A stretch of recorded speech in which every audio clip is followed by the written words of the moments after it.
Yang saya hormati Bapak Bupati, Bapak Kepala Dinas Nakantrans Kabupaten Kupang, yang saya hormati dan saya kasihi semua audiens dan peserta yang hadir. Secara histori, LPK Mitra Norman datang dari sebuah LPK yang sudah berjalan lama, yaitu LPK Musubo.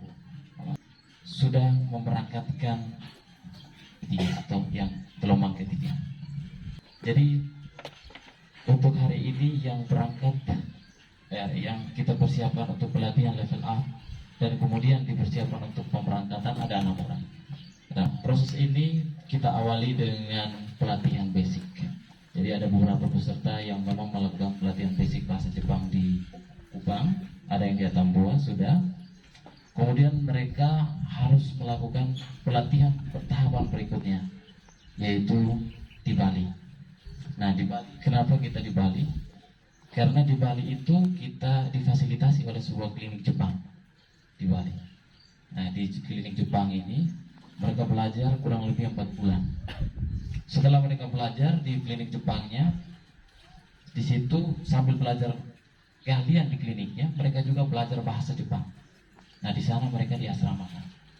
Di satu asrama tentu ada aturannya, mau keluar segala macam. Senin sampai Jumat itu mereka full pelatihan. Di hari Sabtu dan hari Minggu memang mereka free, mereka bisa berkunjung ke keluarga, tapi ada batasan. Jadi keluar itu harus lapor, kemudian jam pulang itu jam berapa itu pun harus lapor. Asrama di sana ada 2, asrama perempuan, asrama putri, dan asrama putra.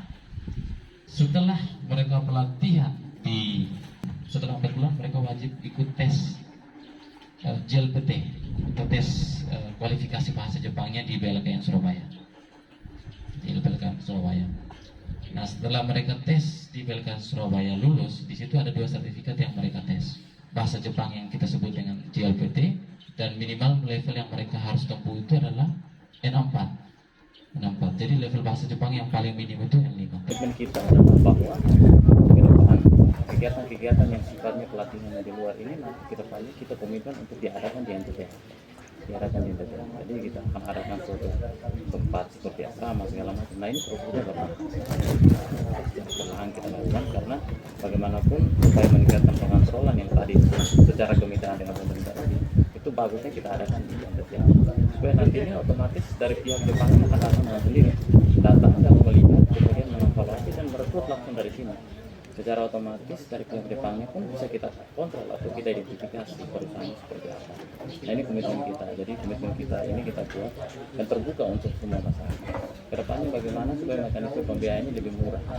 Jadi untuk lebih murah itu ya kita rencananya kita harus adakan kegiatan pelatihan segala macam itu di NTT. Nah, ini dari lembaga seperti itu.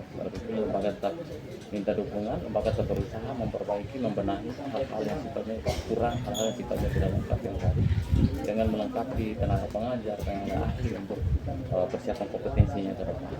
Nah, ini yang kita buat. Jadi NTT itu sebenarnya tidak harus kembali, tapi untuk sementara kita masih ke sana. Tapi ke depannya kita ada di NTT. Kita harus semuanya di NTT. Kalau bisa pelepasan pemberangkatannya dari NTT itu sifatnya langsung ke Jepang. Ini yang kita harapkan. Dengan pelepasan tenaga oleh LPK ini menurut saya memang perlu persiapan matang dalam rangka mempersiapkan anak-anak kita, dan setelah saya amati memang persiapan cukup matang.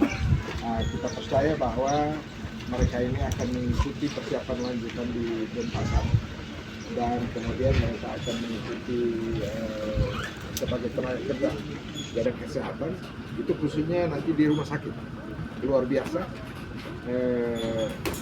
Saya percaya bahwa ketika ini dilaksanakan baik ke depan, ini akan membantu masyarakat Kabupaten Kupang dan kabupaten-kabupaten lain di Nusa Tenggara Timur untuk melanjutkan mekanisme perekrutan tenaga kerja dalam rangka melaksanakan tugas-tugas atau melaksanakan kerjanya di Jepang.